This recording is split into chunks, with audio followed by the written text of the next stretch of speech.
I'm at Data Centers Europe 2012 and I'm with John Tuccillo, President and Chairman of the Green Grid.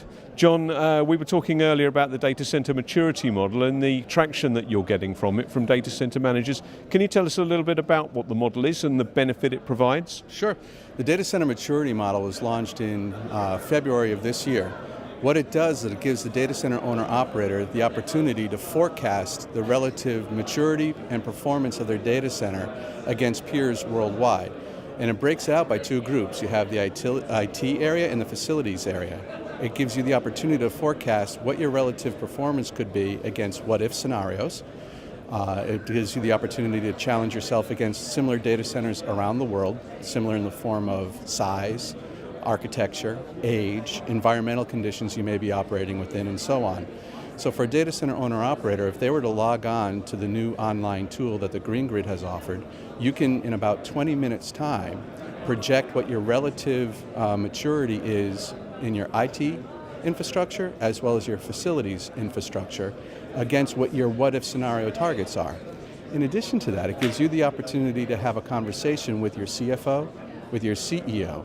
So if they say, for example, well, I'd like to improve my energy efficiency of my data center by X%, it gives you the opportunity to plot how you would get there, and then using a very simple graphic interface that the Green Grid calls the maturity model equalizer, you can say, well, here's my target that you've given me, here's the resources it'll take to get there, and this is what the expected return could be. So it's a way to improve the communications between the data center operator and the C-suite, so you can now have intelligent conversations against business objectives and financial responsibility. It gives you a way to be able to start to quantify the environmental sustainability of your data center against that relative maturity. The data center maturity model has really seen an aggressive pickup worldwide, most notably here in Europe.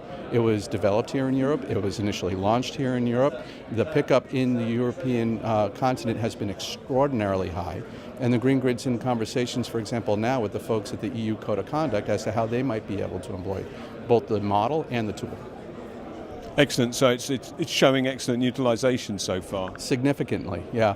There's a number of enterprise class data centers that are using it as now a normal part of their conversation with their end use customers, whether they be internal or you could be a colo or a hosting facility, and it's a way to start to demonstrate what that true value is. So we're seeing that.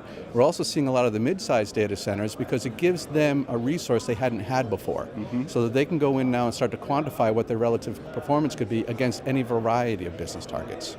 And it's appropriate for anyone running a data center anywhere in the globe? Anywhere in the globe.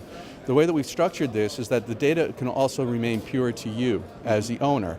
One of the sensitivities that emerged in Europe for the Code of Conduct, as well as in the United States for the EPA, Energy Star for data centers, was the sensitivity of the data. The data center owner-operator is recognizing that that's competitive intelligence. So they may not be willing to share it, but they want to take advantage of the tool to be able to determine how well their relative performance is. The Green Grid data center maturity model allows the end user to keep the data to themselves. If they choose to populate or choose to socialize that, they can. It's an opt-in as opposed to an opt-out. You need to opt in that I do want to socialize this data and share it. Today you can't do that within the Energy Star program for data centers, nor within the Code of Conduct. The data is shared. This gives you the opportunity to determine what your relative performance is for yourself, for your own self-improvement, and then you can compare it through an anonymous fashion with these other data centers around the world. And are you finding that data center operators are choosing to share information or? Yes, it's actually the pickup for the actual sharing aspect has been a lot more aggressive than we thought it would be.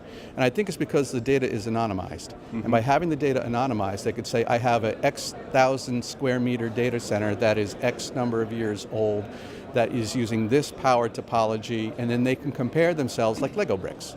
And they can compare themselves to a similarly formatted data center, say in Singapore. So you may have two data centers that are relatively similar, and now they can start to exchange, but anonymized. You don't know who it is. Now what they can do is they can say, oh, by the way, I'm Mr. X data center, and now they start to exchange information for self-improvement all under the umbrella of the Green Grid. And that's actually picked up very, very quickly. And do you need to be a member of the Green Grid to use these tools? Nope. Everything that the Green Grid does, they provide free to the global community. So you do not need to be a member of the Green Grid to go online. You can go online today, you can access the tool and start to populate it. Dean Nelson of eBay, for an example, as he launched his Mercury data center in Phoenix, Arizona, he used the DCIM as a guiding resource for how he designed, built, and then commissioned his data center. And there is a Green Grid case study now that demonstrates how Dean did that at eBay. It's been a very successful story. So that can be downloaded from the website too. That's also available. John, thank you very much. You're very welcome.